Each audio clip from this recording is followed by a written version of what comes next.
mengagetkan dunia kedokteran di Timur Tengah. Seorang pengusaha, Masya Allah, punya keluarga yang sangat besar. Dia berpoligami, punya istri yang 4, kemudian anaknya banyak, harta kerbanya banyak. Perusahaan yang dia tanggung itu lebih dari 20 perusahaan di bawah naungan dia. Orang kaya raya, mampu.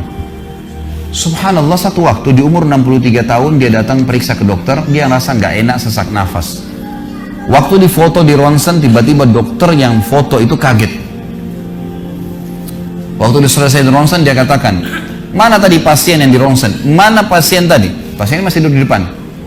Pastikan pasien ini cari di ruang kematian. Nggak mungkin, secara ronsen sudah tidak bisa. Jantungnya tidak berdetak. Orangnya tidak berdetak jantungnya. Subhanallah, pada saat dicek ternyata tidak berdetak betul. Di tanah mana dokter ini tidak percaya, dia teriak, dia mengatakan ada orang mati baru di ronsen tapi bernafas, gitu kan. Dia panggil telepon teman-teman spesialisnya, kemudian ditelepon datang. Kemudian dikasihlah gambar tersebut kepada temannya mengatakan, mana jenazah ini? Kata temannya, yang dokter yang satu yang foto pertama, ini bukan jenazah, ini orang yang lagi duduk.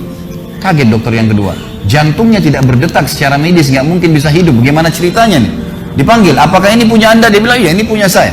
Dicek lagi kedua kali, benar. Dua-dua dokter ini tahu secara teoritis, shock.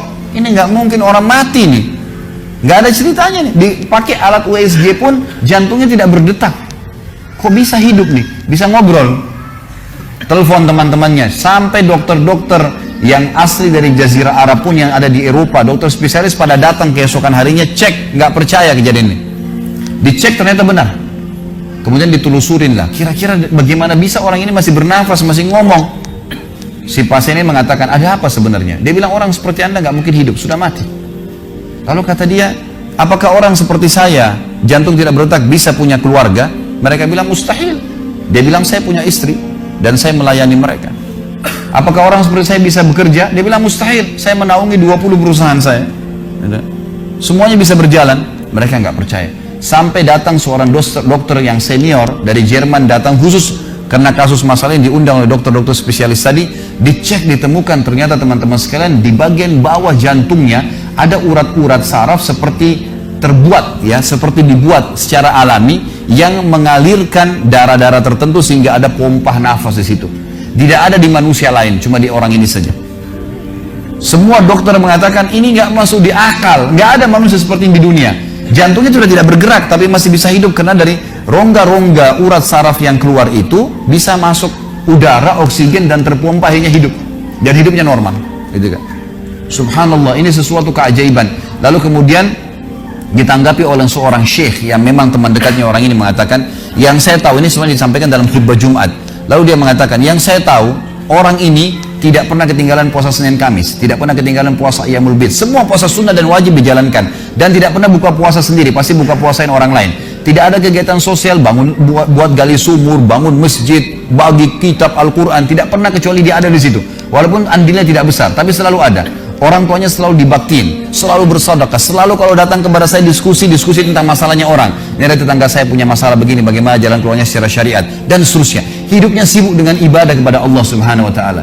Allah ciptakan urat saraf khusus sehingga bisa terpompa, ya, udara masuk ke jantungnya. Tidak ada operasi. Ini yang dikatakan yaj'al min amri yusra, mudah, aneh, dokter nggak masuk di akalnya. Dan ini banyak orang subhanallah lupa dengan Allah Azza wa Jalla. Subuh besok insya Allah kita akan bahas lebih jauh masalah itu. Mereka tidak tahu kalau kekuatan Allah SWT. Sakit, dokter, dok, bagaimana saya bisa sembuh? Subhanallah. Sebelum pergi akhi, ukhti, bilang, ya Allah, jadikan dokter ini penyebab saya sembuh insya Allah. Tapi kita tidak bergantung pada manusia. Kata Nabi SAW dalam hadis qudsi riwayat Bukhari, kata Allah Azza wa Jal, hai anak Adam, kalau kau menggantungkan nasibmu padaku, aku akan memenuhi semua kebutuhanmu. Tapi kalau kau menggantungkan nasibmu pada selain aku, maka aku akan biarkan kau dengan ketergantunganmu. Ya udah, terserah kamu, tidak akan bisa ditolong, gitu kan. Tapi kalau Allah Azza wa Jal turun tangan, sudah berbeda ceritanya teman-teman sekalian. أمي كم أهواها أشتاق لمرآها وأحن لألقاها وأقبل يمناها.